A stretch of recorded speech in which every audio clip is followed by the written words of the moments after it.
नमस्कार बच्चों। आज मैं आरोह भाग 1 से कबीर दास के पद पर चर्चा करूंगी। तो आइए सबसे पहले मैं इनका जीवन परिचय से अवगत कराती हूँ। कबीर दास जी का जन्म 1398 ईस्वी में काशी में हुआ था। इनका लालन पालन नीरू और नीमा नामक एक संतानहीन जुल्हा दंपति ने किया था। कबीरदास अपने समय के ऊंच कोटि के संत थे। यद्यपि ये पढ़े लिखे नहीं थे, फिर भी साधु संतों की सत्संगति ने इन्हें ऊंच कोटि का विद्वान एवं विचारक बना दिया। मसी कागज छुओ नहीं, कलम गयो ना हाथ, यह कहकर कबीरदास ने अपने अनपढ़ होने का संकेत दिया है। रूढ़िवादिता और अंधविश्वास के ये घोर विरोधी थे तथा हिंदुओं और मुसलमानों दोनों ही के अंधविश्वासों की उन्होंने निंदा किए हैं। इनके क्रांतिकारी विचारों से एक नई विचारधारा का जन्म हुआ, जो कबीर पंथ के नाम से आज भी जानी जाती है। इन्होंने परोपकार, सेवा, क्षमा, दान, धैर्य, अहिंसा आदि का प्रचार कर जनजीवन में शुद्ध आचरण पर बल दिया है। इनका विश्वास था कि सच्चे प्रेम और ज्ञान से ही ईश्वर मिल सकता है। कबीर ने पवित्र जीवन तथा बाहरी आडंबर से रहित भक्ति का संदेश दिए हैं। इन्होंने समाज सुधारक की भूमिका का निभाते हुए तत्कालीन हिंदी साहित्य और समाज को नवीन चेतना और नूतन जीवन दर्शन प्रदान किया है। कबीरदास जी कवि नहीं संत थे। इनके जन्म और मृत्यु के विषय में अधिकतर विद्वान एक मत नहीं है। फिर भी इनके जन्म और एवं मृत्यु के वर्ष क्रमशः 1398 ईस्वी तथा मृत्यु 1495 ईस्वी माने जाते हैं। इनकी रचनाएं, कबीर जी की रचनाएं विजक नाम से प्रसिद्ध है। इसके 3 भागों में बांटा गया है। साखी, शब्द, रामायणी। साखी में दोहे, शब्द में पद और रामायणी में चौपाया है। इनकी काव्यगत विशेषताएं। कबीरदास जी साधु संतों की संगति में देश के अनेक स्थानों का भ्रमण करते हैं और जगह जगह सत्संग किया करते हैं। इनकी भाषा में जहां पूर्वी उत्तर प्रदेश की लोक भाषा भोजपुरी की छाप है, वहीं राजस्थानी, पंजाबी, अवधी और ब्रज भाषा शब्दों का मिश्रण भी दिखाई देता है। विद्वानों ने कबीरदास की भाषा को स्वधुकरी या पंचमेल खिचड़ी भाषा की संज्ञा दी है। जो भी हो, कबीर जी की भाषा सूक्ष्म भावों का व्यक्त करने में पूर्णतः समर्थ है। इनकी रचनाओं में गहन से गहन विचारों को दोहे, चौपाइया या पदों के माध्यम से अत्यंत सहज ढंग से प्रस्तुत किया गया है। भक्तों और साधु संतों के बीच इन्होंने जो कुछ कहा है वह सहज रूप में कविता बनती है।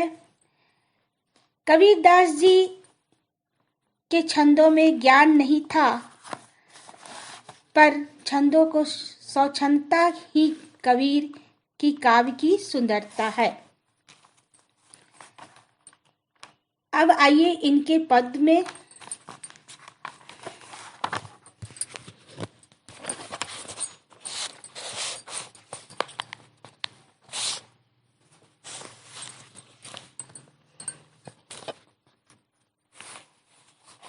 इस पद में कवि कहते हैं कि सभी का परमात्मा एक है। हम जो लोग परमात्मा को एक नहीं समझते हैं, वो अज्ञानी है। तो आइए पहला पद हम इनका देखते हैं।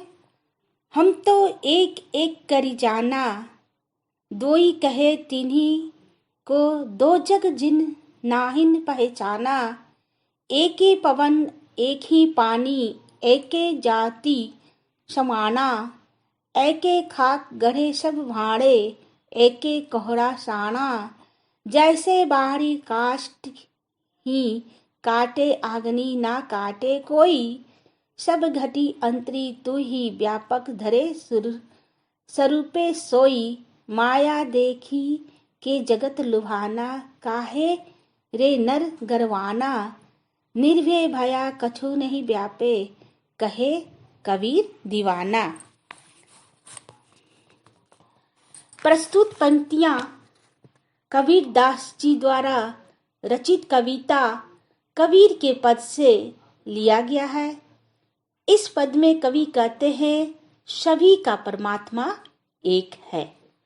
वे कहते हैं कि जो लोग परम तत्व को आत्मा, परमात्मा, जीव ब्रह्मा आदि जो अलग अस्तित्व मानते हैं, उन्होंने परमात्मा को पहचान नहीं सके हैं। वे अज्ञानवश एक को दो मान बैठे हैं। इस संसार के रचयिता भी एक है। सभी का निर्माण एक ही मिट्टी से हुआ है। इन्हें एक ही कुम्हार ने बनाया है। अर्थात सभी मानव का निर्माण एक जल, नभ, अग्नि, वायु, भू इन 5 तत्वों से हुआ है तथा इनका निर्माता भी एक है। जैसे बढ़ई लकड़ी को काट नहीं सकता, लेकिन उसमें निहित अग्नि को काट नहीं सकता, उसी प्रकार मनुष्य का शरीर नश्वर है किंतु आत्मा अजर अमर है। हे परमात्मा, सभी प्राणियों में तू ही बसा हुआ है। तूने ही विभिन्न रूप स्वरूप धारण किए हुए हो।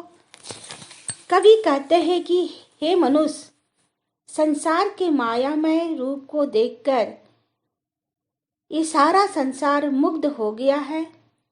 भला तू इस झूठी माया पर क्यों गर्व करता है? कवि कहते हैं कि जो लोग मोह माया से मुक्त हो जाते हैं वे निडर रहते हैं। उन्हें किसी प्रकार का भय नहीं रहता है।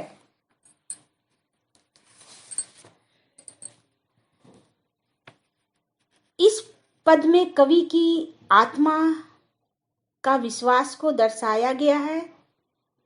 इसमें अनुप्रास, रूपातिशोक्ति, यमक अलंकार है। संबोधन शैली के कारण कविता में सौंदर्य आ गई है। बढ़ई, लकड़ी और आग का उदाहरण सुंदर दिया गया है। तो बच्चों, कबीर के पद का दूसरा भाग मैं अगले क्लास में पढ़ाऊंगी। धन्यवाद।